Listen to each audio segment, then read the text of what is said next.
नमस्कार। पुणी एक नुआ रविवार नुआ एक अध्याय डॉक्टर पाठशाला रे।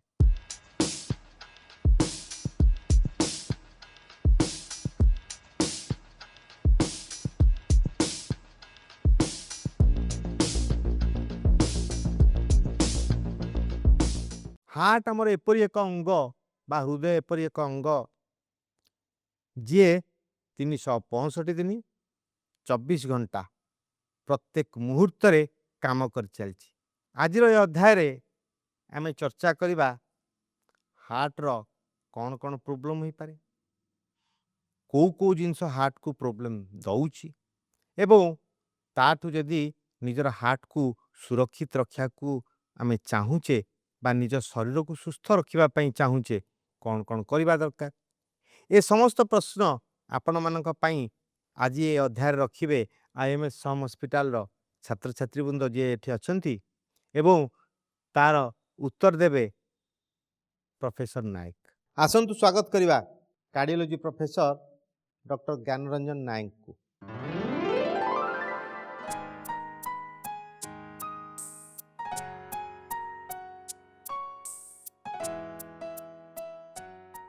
आजिर अध्याय आरंभ रे मु प्रोफेसर नायक को कहिबी तांकर डिपार्टमेंट विषय रे सम्यक रे कोंतु। ଯେତେବେଳେ ଫାଷ୍ଟ MBBS ପାଠ୍ୟକ୍ରମ ଥିଲା ତାପରେ MD MS ସବୁ ହେଲା ତାପରେ ସ୍ପେଶିଆଲାଇଜେସନ ହେଲା ପରେ ଆମେ ଜାଣିବାକୁ ପାଇଲୁ କି ଆମକୁ ସୁପର ସ୍ପେଶିଆଲାଇଜେସନ ଡିପାର୍ଟମେଣ୍ଟର ଇମ୍ପୋର୍ଟାନ୍ସ କ'ଣ ବିକଜ ଆମେ ସେଇ ଧର ଆମେ କାର୍ଡ଼ିଓଲୋଜି କଥା କହିବା so that is a super specialist department because ଖାଲି ଆମେ ହାର୍ଟ ବିଷୟରେ ଯଦି ଆମେ ପଢ଼ିବା ବହୁତ କିଛି ଜିନିଷ ଅଛି ପଢ଼ିବା ପାଇଁ ଇଭେନ୍ ଆଜିକାଲି କାର୍ଡ଼ିଓଲୋଜି ପରେ ଆହୁରି ତାର ବି ସ୍ପେଶିଆଲାଇଜେସନ ହେଇ ଆସିଲାଣି ତ dedicated doctors in this field ଯେତେ ଡେଡିକେସନ ଆମେ ଏଇ ଫିଲ୍ଡରେ ଡେଡିକେଟେଡଲି ପଢ଼ିବେ patient care will be more better. Cardiology बा हार्ट रो रोग आस्ते आस्ते बढ़ी चलछि से विषय तो निश्चय चर्चा करिबा। ता पूर्वरु आमे प्रश्न नै जो हमर पिला मानकठू को पेशेंट को कार्डियोलॉजी ओपीडी विजिट करवा कथा। देयर आर सम पेशेंट्स जो माने at risk of heart disease अछंती तो से माने किए से माने हेले जहार फैमिली हिस्ट्री स्ट्रांग अच्छी कि बापा मांकर आगुरु हार्ट अटैक हेछि किंबा से माने निजे diabetic patient hypertensive patient cholesterol अधिका अच्छी स्मोकर तो ए माने हेले हाई रिस्क पेशेंट जो माने कि बहुत चांसेस अच्छी कि आगु को जाई किरी से माने हार्ट डिजीज और कोरोनरी आर्टरी डिजीज आमे जोटा को किंबा सरल वाक्य रे हार्ट अटैक डेवलप करि पारंती तो सेई मानंकु सबु बेले they should screen for heart diseases से माने सेति पाई कि कार्डियोलॉजी आउटडोर को आसिकी ओपीडी को आसिकी निज चेकअप करिया कथा ता छड़ा को भी पेशेंट को जदी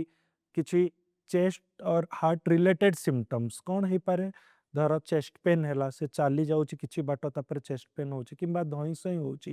किंबा हार्ट बीट किछिटा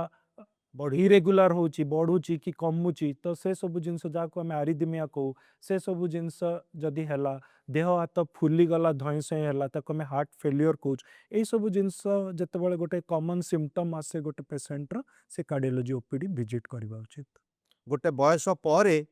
समस्ते निजे कॉन्शियस रहिबा दरकार। तेणु जोटा कहले स्क्रीनिंग भी गोटे वर्ड कहले रोग हवा पूर्वरु आमे मझिरे मझिरे कार्डियोलॉजी ओपीडी समस्ते जिबा दरकार ताहेले ही आमे हमर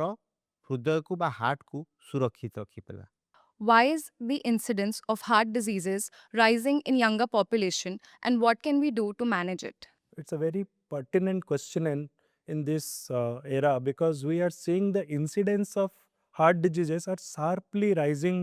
in the younger group. If you consider like 30-40 years ago, it was in the 5th or 6th decade. Now we are getting in the 3rd or 4th decade, to be very surprising. So what is the most common reason behind it? So to understand that, we should know what are the actual major risk factors of heart disease. So the two major risk factors is diabetes and hypertension. To make you understand better, you should know that diabetic and hypertension, especially type 2 diabetes, they occur in elderly age group, which was in the previous era. But now with the lifestyle changes, with the diet changes, we decrease activity. We know that we are getting lot of patients in the younger age group, this diabetic and hypertension. And you know that once the diabetes and hypertension, they are staying for more than 10 years, it becomes a major risk factor for cardiovascular diseases. So that is the major reason. ପ୍ରତ୍ୟେକ କଥା ପାଇଁ ଆମେ stress ନେଉଛେ। ଏତେ ଷ୍ଟ୍ରେସଫୁଲ୍ ଲାଇଫ୍ରେ blood pressure ବଢ଼ିବା ଗୋଟେ ସ୍ୱାଭାବିକ କଥା। ଯଦି ବ୍ଲଡ଼ ପ୍ରେସର ବଢ଼ିକିରି କୌଣସି ବି ସେ ୟଙ୍ଗ ହେଇପାରେ ବା ଓଲ୍ଡ ହେଇପାରେ। ଯଦି ଅଧିକ ଦିନ ବ୍ଲଡ଼ ପ୍ରେସର ଅନଟ୍ରିଟେଡ୍ ରହିଲା ବା ଅନକଣ୍ଟ୍ରୋଲ୍ଡ ରହିଲା, ତାହେଲେ ମଧ୍ୟ ସାର୍ଙ୍କ ମତରେ ହାର୍ଟ ଆଫେକ୍ଟେଡ୍ ହେବାର ବା ହାର୍ଟ କାର୍ଡ଼ିଓଭାସ୍କୁଲାର ଡିଜିଜ୍ ହେବାର ଚାନ୍ସେସ୍ ବଢ଼ୁଛି, ଯେଉଁଟାକି ପରବର୍ତ୍ତୀ ଅବସ୍ଥାରେ ଯଦି ସାଂଘାତିକ ହୁଏ, ଯାହାକୁ ଆମେ କହୁଛେ ହାର୍ଟ ଆଟାକ୍ ବା ମାୟୋକାର୍ଡ଼ିଆଲ ଇନଫାକ୍ସନ୍। How to maintain a healthy heart to prevent cardiac diseases? So first, to maintain the healthy heart, you have to avoid the risk factors for the heart disease, right? As a young group of professionals, so you would be coming across lot of patients who will be giving an active history of drug abuse. Most common is tobacco, smoking and alcohol, and these are actually major risk factors. If you see the risk factors of heart disease, so smoking history is one of the most important risk factor, and you can see even it is rising, the incidence is rising. Even in previously it was very less in like women, but now the smoking history has sharply increased in the women, in the female population. So we are seeing lot of young females also who are getting MI in the younger age group. We know that females are prevented from heart disease till they attain the menopause, but we are seeing lot of patients in the coming to us with myocardial infarction, and when we do angiogram we see critical vessel occlusion, and when we ask history there is active history of smoking. So it's a very important thing that you should educate our younger generation to refrain from these activities. ମୋର ବିନମ୍ର ନିବେଦନ ହେବ, ନିଜକୁ ସୁରକ୍ଷିତ ରଖନ୍ତୁ। ଏ ପ୍ରକାର ବଦଭ୍ୟାସରୁ ଦୂରରେ ରହିବା ପାଇଁ ନିଶ୍ଚୟ ଚେଷ୍ଟା କରନ୍ତୁ। ନିଜର ହୃଦୟକୁ ସୁରକ୍ଷିତ ରଖନ୍ତୁ, ହାର୍ଟକୁ ସେଫଲି ମ୍ୟାନେଜ୍ କରନ୍ତୁ। ତାହେଲେ ଆପଣ ଦୀର୍ଘଜୀବୀ ହେବେ ଏବଂ ସମାଜରେ ଯେଉଁଥିପାଇଁ ଜନ୍ମ ନେଇଛନ୍ତି ଭଲ ଭଲ କାମ କରି ନିଜର ନାଁ କମେଇ ପାରିବେ, ପରିବାରକୁ ସମ୍ମାନ ଦେଇପାରିବେ। What is the importance of screening for the cardiovascular diseases? I also want to know about the different modalities for the same. There is not a fixed age. जदि हाँ मु कहबी आगुरु थिला 40 years एज ग्रुप उपरे आमे समस्तंकु screen करिया उचित। एबे किंतु रिस्क फैक्टर केते वर्ष धरि अछि। जदि जने क्रोनिक स्मोकर अछि 10 years, जदि तार फैमिली हिस्ट्री सिग्निफिकेंट अछि कि बापा माँ दी जन को हार्ट डिजीज अछि एंड सी भी एक्टिवली स्मोक करछि, सी भी डायबिटिक, सी भी हाइपरटेंसिव, तो सेमान को आमे जल्दी स्क्रीन करिया कथा। जहार कोलेस्ट्रॉल लेवल्स बहुत हाई रहउछि, आपण जानिथिबे एबे मेटाबॉलिक सिंड्रोम रो एपिडेमिक, समस्ते ओबेसिटी, मोटा ही जाउछंती, मोटा ही गला सहित ब्लड प्रेशर बढ़ुछि, सुगर बढ़ुछि, कोलेस्ट्रॉल बढ़ुछि। टोटल समस्त को आमे मेटाबॉलिक सिंड्रोम को। आ मेटाबॉलिक सिंड्रोम गोटे निजे हार्ट अटैक पाई कि सेटा गोटे मेजर रिस्क बड़ प्लेटफॉर्म तैयारी बड़ प्लेटफॉर्म तो सेमती दीज आर द पेशेंट जो माने कि आगु को high risk for heart disease अछन, तो तांको आमे जल्दी स्क्रीन करबा उचित। सो हमर बेसिक मोडालिटीज हला गोटे ईसीजी, 12 फ्लूइड ईसीजी, गोटे 2D इको, आ गोटे ट्रेडमिल टेस्ट। एति कि बेसिक, ता छड़ा अलगा भी अच्छी टेस्ट जतरे कन्फ्यूजन जदि हेला हमें आगु को इन्वेस्टिगेशन करी परिबा, but these 3 are basic test. What is the importance of golden hour in a heart attack? Chest pain severe हेला जोटा कि बंद हेलानी आउ लागी रहिला, किछि भी मेडिसिन खाइदेला परे भी बंद हेलानी, ता सहित ताकु स्वेटिंग हेला, अणनिश्वासी लागिला, बांती बांती लागिला, एंड लागिला कि पूरा जीवन छाड़ी जीव, छाती मझीरे पेन हेला, हाथ को किंबा जॉज को रेडिएट हेला। तो ए सबु केस रे हमें जानिलु कि ताकु गोटे एक्यूट हार्ट अटैक हेला, जोटा कि सीवियर हार्ट अटैक, और हमें ताकु मायोकार्डियल इन्फार्क्शन को साइंटिफिक टर्म रे। तो से कंडीशन रे जेहेतु गोटे रक्तनली, हमर हार्ट रो 3टा रक्तनली थाए, तो 3टा भितर जदि गोटे भी रक्तनली रे 100% ब्लॉक ही गला, तो सेठी टोटली आउ हार्ट रो मसल को खाद्य गलानी, जोटा कि ब्लड द्वारा जाए। तो जहाँ फल कौन है से एरियाटा इट स्टार्ट्स डाइंग ना, नेक्रोसिस हुए। तो तापाई कि गोल्डन आवर माने आमे फास्ट गोटे घंटा भितर जदि सी हॉस्पिटल पहुंची गला आउ तार रक्त नली खोली गला देन 90% ऊपर चांस अच्छे कि ता हार्ट कंप्लीटली रिकवर कर जो जेते लेट हेई चलिला सेते हार्ट रो परमानेंट डैमेज हेई गला सेई एरियाटा जोटा सेई रक्त नली सप्लाय करूथला तो गोटे स्टेज आसीबो आमे कहू कि 12 आवर रु 24 आवर मैक्सिमम तापर किछि बेनिफिट दबनी है ना 24 आवर पर आमे जदि ताकू रक्त नली को खोली भी दबा जेतिकी डैमेज हेई जाइतिबो सेटा परमानेंट डैमेज हेई गला इट्स लाइक ए गोटे बर्न पेशेंट जदि आम पाखकू जेते जल्दी आसीबो आमे ताकू सर सेते भलो से मैनेज कर परिबा जनसाधारण ପାଇଁ କହି ରଖିବି ଯଦି କେତେବେଳେ କୌଣସି ବ୍ୟକ୍ତି ଯାହାଙ୍କର कार्डियोलॉजी डिजीज बा हार्टर बा हृदयर किछि रोग थिबार संभावना अछि आ से प्रकार व्यक्ति जेमती जहाँ आम पूर्व कथा होते डायबिटीज बहुत दिन हेनी अच्छी ब्लड प्रेशर बहुत दिन हेनी अच्छी जदि सेमाने को भितरु किए छाती रे पेन हवा कहूची से पेन कांधआड़ी की रेडिएट करुची बा सेड़ी माड़ी गला भाया लगुची से प्रकार रो पेन ता सांगरे जेमती सार कहिले झाଳ दउची निश्वास न नेला भाया लगुची यदि से प्रकार अवस्था होची आमे समस्ते जानी परिया कथा जे यार किछि हार्ट रो प्रॉब्लम होची आ से गोल्डन आवर होची सेटा जोटा घंटाटे भितरे पाखरे थिबा डाक्तरखाना सेठी पहुंची तार उपचार आरंभ करिबा दरकार What are the services that are being provided by cardiology department of IMS and some hospital? we cater lot of services including what we were talking about coronary artery disease which in common man language there is blockages in the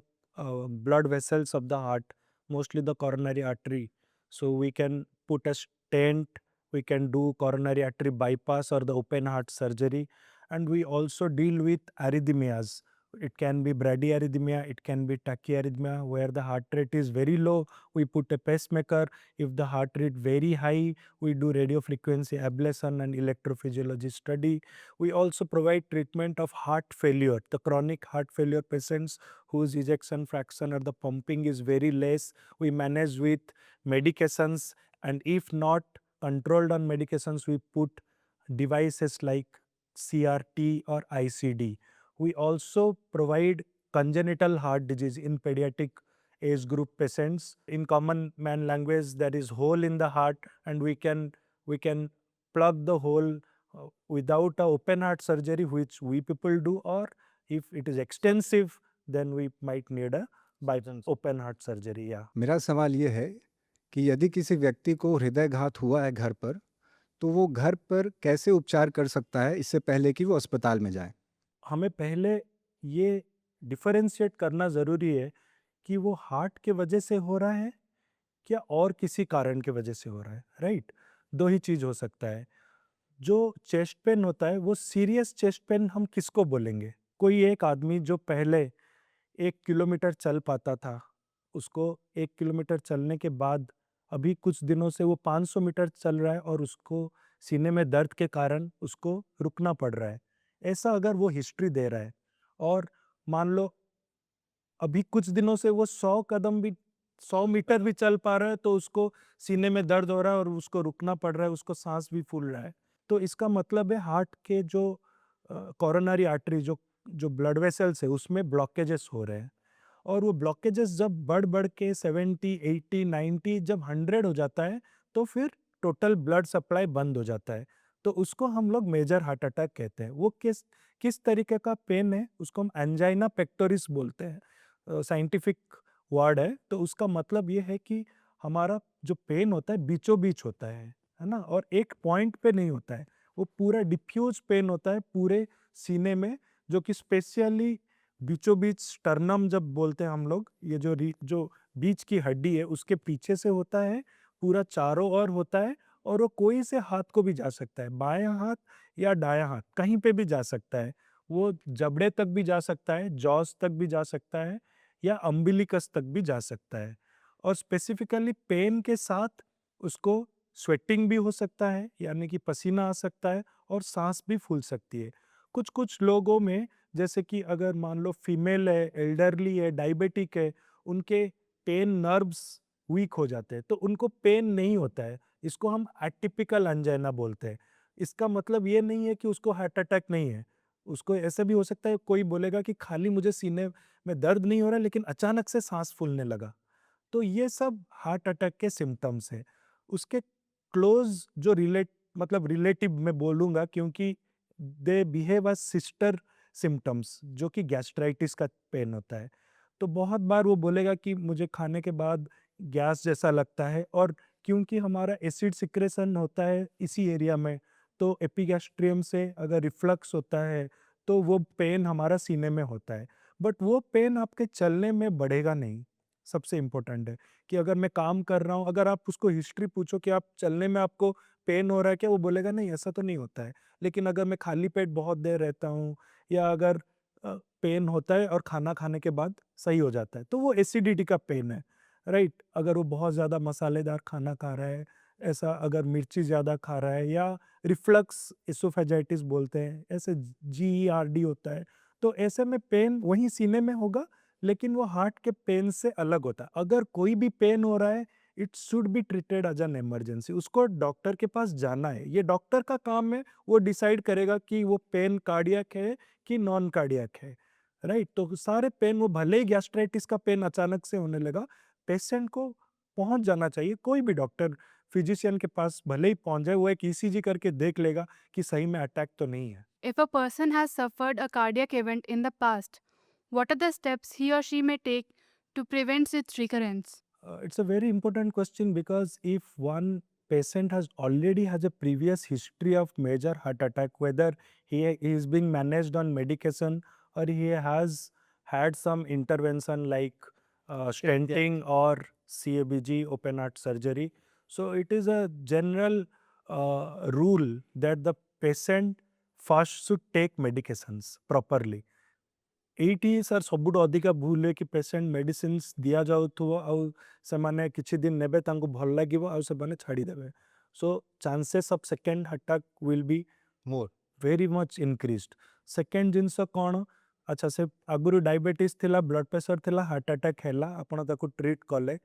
ତାପରେ ସବୁଠୁ important ଜିନିଷ ହେଲା ସେ diabetes ଆଉ hypertension, ଯେଉଁଟା ତାର risk factor, it should be controlled. But सी जदि तार डायबिटीज कंट्रोल न कला, ब्लड प्रेशर को चेक रे न रखला, कोलेस्ट्रॉल कंट्रोल न कला, डायटरी हैबिट्स ठीक रखिलानी, पुणी स्मोकिंग कला, पुणी तंबाकू खाइला, एगेन री अटैक हबार chances will be very much increased. तो यही सब जिनसटा आमे जानिबा उचित कि आमे जदि हार्ट अटैक हैला ताले कोन करबा कि रिपीट हार्ट अटैक हबनी, कारण जेते रिपीट हार्ट अटैक हब सेते हार्ट वीक हे जिवो, that patient will go into chronic heart failure. So सेतिपाई कि यही सब जिनस बहुत इंपोर्टेंट, मेडिसिन प्रॉपर्ली खाइबो, जहाँ रिस्क फैक्टर तार थिला सेटा को कंट्रोल करिवो, जदि से किछि एडिक्शन रे थिला सेटा को कर्व करिवो, एंड हेल्दी लाइफस्टाइल जोटा कि रेगुलर एक्टिविटीज तार मेंटेन करिवो, चलाचली करिवो, एक्टिव रहिवो, नॉट सेडेंटरी लाइफस्टाइल। आजकल सर हम ये देख रहे हैं कि अचानक से मौत के केसेस काफ़ी बढ़ रहे हैं, जैसा कि जिम और काफ़ी स्वस्थ लोगों में ये देखा जा रहा है।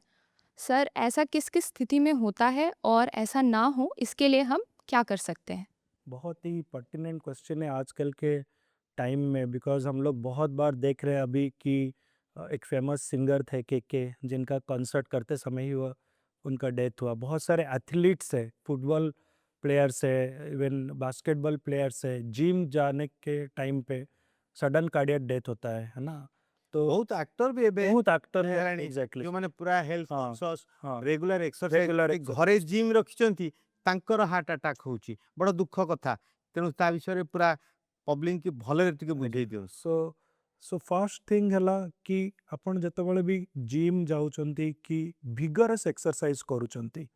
सो आपण भिगरस एक्सरसाइज करला बेले आपण को एटा भाबिबा उचित कि आपण किछि हार्ट डिजीज पई कि रिस्क अछि कि कौन रिस्क अच्छी, जोटा आम एत समय होलानी डिस्कसन करछे, आपनकर फैमिली हिस्ट्री अच्छी कि बापा माँ को भीतर किए हार्ट अटैक रो पेशेंट अच्छी कि कहार सडन कार्डियक डेथ हो जाइए, किंबा आपणकर स्मोकिंग हिस्ट्री अच्छी, जिम जाउचंती ता माने न से जाइकिरी जिम कला परे बाहर स्मोकिंग करचंती, तंबाकू खाउचंती, और स्टीरॉयड नौचंती, प्रोटीन पाउडर खाउचंती, जोटा कि सप्लीमेंट्स आमे कहूचे जार कि प्रूवेन रोल नाही ଆମେ ଜାଣିଛେ ସେଗୁଡ଼ାକ ସାଇଡ୍ ଇଫେକ୍ଟସ୍ ବି ଥାଏ ବହୁତ ସାରା ତା ଛଡ଼ା ସେ ପାଉଡରରେ କେବଳ ପ୍ରୋଟିନ୍ ଅଛି କି କି କ'ଣ ସେଥିରେ ଅଛି କ'ଣ ଅଛି ଏକ୍ଜାକ୍ଟଲି କୋଉ ପ୍ରକାର ସ୍ଟିରଏଡ୍ ଦିଆହଉଛି ରାଇଟ୍ ତା ମଧ୍ୟ କୌଣସି ରାଇଟ୍ ଫ୍ୟାକ୍ଟ ଫିଗର ଆମ ପାଖେ ନାହିଁ। ନାହିଁ ଆଡଭର୍ଟାଇଜମେଣ୍ଟ ଦେଖି ରାଇଟ୍ ଯୁବପିଢ଼ି ଯୋଉ ପ୍ରକାର ଖାଉଛନ୍ତି ସାବଧାନ ରହିବା ଦରକାର। ରାଇଟ୍ ଆପଣଙ୍କ ଡାଇବେଟିସ୍ ଅଛି ମେଡ଼ିସିନରେ ଅଛନ୍ତି ବ୍ଲଡ଼ ପ୍ରେସର କଣ୍ଟ୍ରୋଲ ନାହିଁ ବଟ୍ ଆପଣ ଦିନେ ଭାବିଲେ କି I will go to gym and suddenly vigorous exercise start କଲେ ସୋ ଆପଣଙ୍କର ଯଦି ବି ରକ୍ତନଳୀରେ କିଛି ଅନଷ୍ଟେବଲ୍ ପ୍ଲାକ୍ ଅଛି ମାନେ କିଛି କୋଲେଷ୍ଟ୍ରଲ୍ ବ୍ଲକେଜ୍ ଅଛି ସେଇଟା ଫାଟିକିରି ପୁରା 100% ବ୍ଲକ୍ ହେଇକି ହାର୍ଟ ଆଟାକ୍ ହେଇକି ସଡନ୍ କାର୍ଡ଼ିଆକ୍ ଡେଥ୍ ହେଇପାରିବ। ଆଉ ଗୋଟେ ବହୁତ ହି କମନ୍ ରୋଗ ଅଛି ଆମେ ତାକୁ କହୁ ହାଇପରଟ୍ରୋଫିକ୍ କାର୍ଡ଼ିଓମାୟୋପାଥି HCM ଯୋଉଟା କି ଗୋଟେ କାଇଣ୍ଡ ଅଫ୍ ହାର୍ଟର ମସଲ୍ର ଗୋଟେ ବିମାରୀ ହାର୍ଟ ମସଲ୍ଟା ଅତ୍ୟଧିକ ମୋଟା ହେଇଯାଏ ତ ସେଇ କଣ୍ଡିସନରେ ସେମାନଙ୍କୁ ୟୁଜୁଆଲି ଆମେ ତାଙ୍କୁ ଯେତେବେଳେ ସ୍କ୍ରିନ୍ କରିକି ଇକୋରେ ଦେଖୁ ଆମେ ଆଭଏଡ୍ କରୁ କି ତମେ ଷ୍ଟ୍ରେସଫୁଲ୍ ଆକ୍ଟିଭିଟି କରିବନି ସୋ ସେମାନେ ଜାଣି ବି ନଥାନ୍ତି କି ତାଙ୍କର ସେମିତି ଡିଜିଜ୍ ଅଛି ଆଉ ହଠାତ୍ କଲାବେଳକୁ ସଡନ୍ କାର୍ଡ଼ିଆକ୍ ଡେଥ୍ ହେଇଯାଏ ତ ଏମିତି କିଛିଟା କଣ୍ଡିସନ୍ ଅଛି ଯୋଉଠିକି ଆମକୁ ସଡନ୍ କାର୍ଡ଼ିଆକ୍ ଡେଥ୍ର କାରଣ ହେଲା ସବୁଠୁ କମନ୍ କଜ୍ ହେଲା coronary artery disease heart attack second ହେଲା କାର୍ଡ଼ିଓମାୟୋପାଥି ଥାର୍ଡ ହେଲା ଆରିଦିମିଆ ଯଦି ରିଦିମ୍ ଆବନର୍ମାଲିଟି ଅଛି ତ ଏନି ଏକ୍ସରସାଇଜ ଭିଗରସ୍ କରିବା ପୂର୍ବରୁ ଆପଣମାନେ ନିଜର ହାର୍ଟକୁ ସ୍କ୍ରିନ୍ କରାଇବା ଉଚିତ you should ask questions to your doctor କି ମୁଁ କରେଇ ପାରିବି କି ନାହିଁ ତା ଉପରେ ଷ୍ଟ୍ରେସ୍ ଦିଅନ୍ତୁ ଲେଟ୍ ହିମ୍ ଡିସାଇଡ୍ କି ଆପଣଙ୍କ ପାଇଁ କି ସେଇଟା ଭଲ କି ନାହିଁ ଆପଣ କରିପାରି there are screening test available ଯେଉଁଟାକି ଆପଣ କରେଇକିରି ଜାଣିପାରିବେ କି ମୁଁ ଷ୍ଟ୍ରେସ୍ ମୁଁ ତାକୁ ଟ୍ରେଡମିଲ୍ରେ ଦୌଡ଼ାନ୍ତୁ ସେ ଦୌଡ଼ିଲେ ଯଦି ତାର ହାର୍ଟ ମାନେ ଠିକ୍ ଅଛି ଦେନ୍ ଆପଣ ତାକୁ ଆଡ଼ଭାଇସ୍ କରିପାରିବେ ଜିମ୍ କରିବାକୁ ବଟ୍ ଅନଗାର୍ଡେଡ୍ ଡାଇରେକ୍ଟଲି ଆସିଲେ ଆଉ ହଠାତ୍ 50 କିଲୋ ଉଠେଇଲେ ଇଟ୍ସ ନଟ୍ ହେଲ୍ଦି ତ ସେଥିପାଇଁ ଏବେ ସବୁ କାର୍ଡ଼ିଓଲୋଜିଷ୍ଟ କହୁଛନ୍ତି କି ଆଇସୋମେଟ୍ରିକ୍ ଏକ୍ସରସାଇଜ ଟୁ ବେଟର୍ ହେଲା ଆଇସୋଟୋନିକ୍ ଏକ୍ସରସାଇଜ ମାନେ ଯେଉଁଟାକି ଆପଣଙ୍କର କାର୍ଡ଼ିଓ ଏକ୍ସରସାଇଜେସ୍ ଆର୍ ବେଟର୍ ରାଦର୍ ଦେନ୍ ୱେଟ୍ ଲିଫ୍ଟିଂ ହଠାତ୍ ଆମେ ଜାଣିନେ କ'ଣ ଅଛି ଆମ ହାର୍ଟ ଭିତରେ ତାଠୁ ବେଟର୍ ଆମେ ଆଇସୋଟୋନିକ୍ ଏକ୍ସରସାଇଜ ଏକ୍ଜାମ୍ପଲ୍ ଚାଲିବା ଜଗିଂ କଲେ ସାଇକ୍ଲିଂ କଲେ ସୁଇମିଂ କଲେ all these are isotonic exercises which is documented ସବୁ ଟ୍ରାଏଲ୍ରେ କି ଏଇଟା ହାର୍ଟ ପାଇଁକି ହେଲ୍ଦି। ଏକ୍ସରସାଇଜ କରିବା ସମୟରେ ଯେମିତି ସାର୍ ଆଇସୋଟୋନିକ୍ ଏକ୍ସରସାଇଜ କଥା କହିଲେ ଯଦି ଆପଣ ଚାଲୁଛନ୍ତି ଯେତେବେଳେ ହାଲିଆ ଲାଗିଲା ବା ହାର୍ଟବିଟ୍ ବଢ଼ିଲା କିଛି ସମୟ ଚାଲିଲା ପରେ ଆପଣ ଜାଣିପାରିଲେ ଆଉ କରିବିନି କିନ୍ତୁ ଯେତେବେଳେ ଆପଣ ଗୋଟେ ୱେଟ୍ ଲିଫ୍ଟିଂ କରୁଛନ୍ତି ସେତେବେଳେ ମ୍ୟାକ୍ସିମମ୍ ଟାଇମ୍ ଆପଣ ନିଶ୍ୱାସ ରୋକିକିରି ଟେକିବା ପାଇଁ ଚେଷ୍ଟା କରୁଛନ୍ତି ଯେଉଁଠିକି ଅକ୍ସିଜେନେସନ୍ କମ୍ ହେଉଛି। ୱେଟ୍ ଲିଫ୍ଟିଂ ଖରାପ ନୁହେଁ I am not against weight lifting weight lifting କରନ୍ତୁ ହଁ ବଟ୍ ଆମେ ଚାହିଁବା ସମସ୍ତ ଯୁବକ ହଁ ସ୍ୱାସ୍ଥ୍ୟବାନ ହୁଅନ୍ତୁ ସ୍ୱାସ୍ଥ୍ୟବାନ ବଟ୍ ସେ ସ୍ୱାସ୍ଥ୍ୟ କାହା ପାଇଁ ଦେଖେଇବା ପାଇଁ ନ ହଉ ଆପଣ ସେ ସବୁ ହାଇ ଏଣ୍ଡ ଏକ୍ସରସାଇଜ କରିବା ପୂର୍ବରୁ ଆପଣ ନିଜର ହାର୍ଟକୁ ଆଗ ସ୍କ୍ରିନ୍ କରନ୍ତୁ ଉଚିତ। କି ଆପଣଙ୍କ ହାର୍ଟ ସେଇଟାକୁ ଝେଲି ପାରିବ କି ନାହିଁ ସୋ ଦ୍ୟାଟ୍ ଇଜ୍ ଇମ୍ପୋର୍ଟାଣ୍ଟ ଯଦି ଆପଣଙ୍କ ଅଲରେଡି ପଢିବା ପୂର୍ବରୁ ଏଣ୍ଟ୍ରାନ୍ସ ହେଉଛି ଏକ୍ଜାକ୍ଟଲି ଏକ୍ସରସାଇଜ ପୂର୍ବରୁ ଏଣ୍ଟ୍ରାନ୍ସ କାହିଁ ହବନି ସେ ପ୍ରକାର ହବା ଉଚିତ ତେଣୁ ସାର୍ଟିଫାଏଡ୍ ଲୋକଙ୍କୁ ଜିମ୍ରେ ଯେଉଁମାନେ ହାଇ ଏଣ୍ଡ ଏକ୍ସରସାଇଜ କରୁଛନ୍ତି ସାର୍ଟିଫାଏଡ୍ ଡକ୍ଟରଙ୍କୁ ସାର୍ଟିଫିକେଟ୍ ନେଲା ପରେ ହିଁ ତାଙ୍କୁ ଆଲାଉ କରିବା ଉଚିତ ଜିମ୍ର ଯେଉଁମାନେ ଟ୍ରେନର ଅଛନ୍ତି ସେ ପ୍ରତି ମଧ୍ୟ ଧ୍ୟାନ ଦେବା ପାଇଁ ମୁଁ ଅନୁରୋଧ କରିବି। ଆଜ୍ଞା ଏ ଅଧ୍ୟାୟରେ ଜ୍ଞାନ ସାର୍ ଆପଣଙ୍କୁ ଯେତିକି ବିଷୟରେ ଜ୍ଞାନ ଦେଲେ ସେ ଜ୍ଞାନ ସହଜରେ ମିଳିବନି ପୁଣି ଆଗାମୀ ରବିବାରରେ ନୂଆ ଏକ ଅଧ୍ୟାୟରେ ନୂଆ ଜଣେ ସ୍ପେଶାଲିଷ୍ଟଙ୍କ ସାଙ୍ଗରେ ଆସିବି ଏବଂ ଆପଣ କିପରି ସୁରକ୍ଷିତ ରହିବେ ସ୍ୱାସ୍ଥ୍ୟବାନ ରହିବେ ଏବଂ ଭାରତକୁ ସମୃଦ୍ଧ କରିବାରେ ସହଯୋଗୀ ହେବେ। ନମସ୍କାର।